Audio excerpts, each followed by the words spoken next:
Why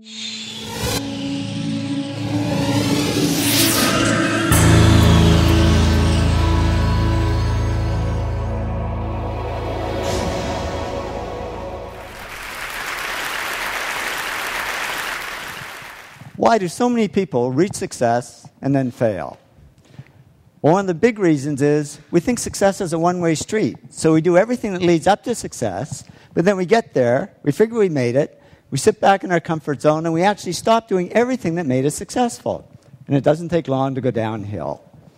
And I can tell you this happens because it happened to me.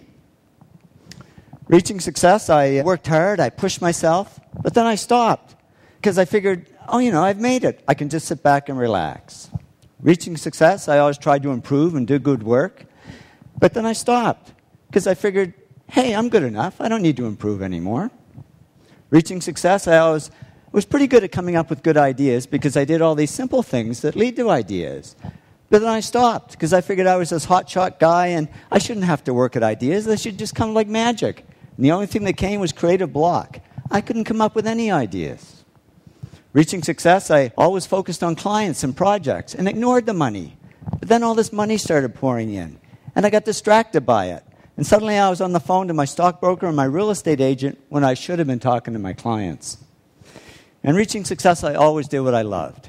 But then I got into stuff I didn't love, like management.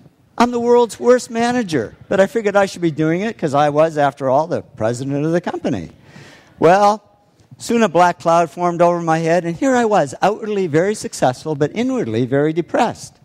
But I'm a guy. I knew how to fix it. I bought a fast car. It didn't help. I was faster, but just as depressed. So I went to my doctor. I said, Doc, I can buy anything I want, but I'm not happy. I'm depressed. It's true what they say, and I didn't believe it until it happened to me, but money can't buy happiness. He said, no, but it can buy Prozac. And he put me on antidepressants. And yeah, the black cloud faded a little bit, but so did all the work. Because I was just floating along. I couldn't care less if clients ever called. And clients didn't call. Because they could see I was no longer serving them, I was only serving myself. So they took their money and their projects to others who would serve them better. Well, didn't take long for business to drop like a rock.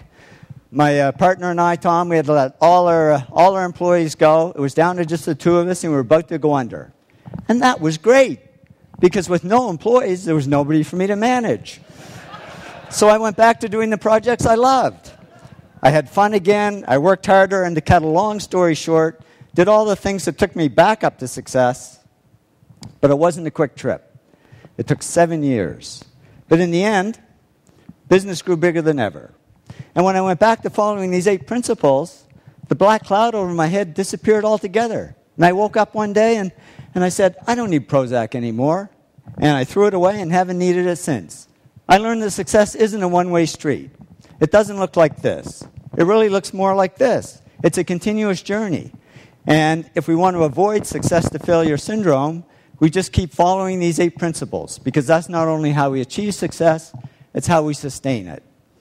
So here's to your continued success. Thank you very much.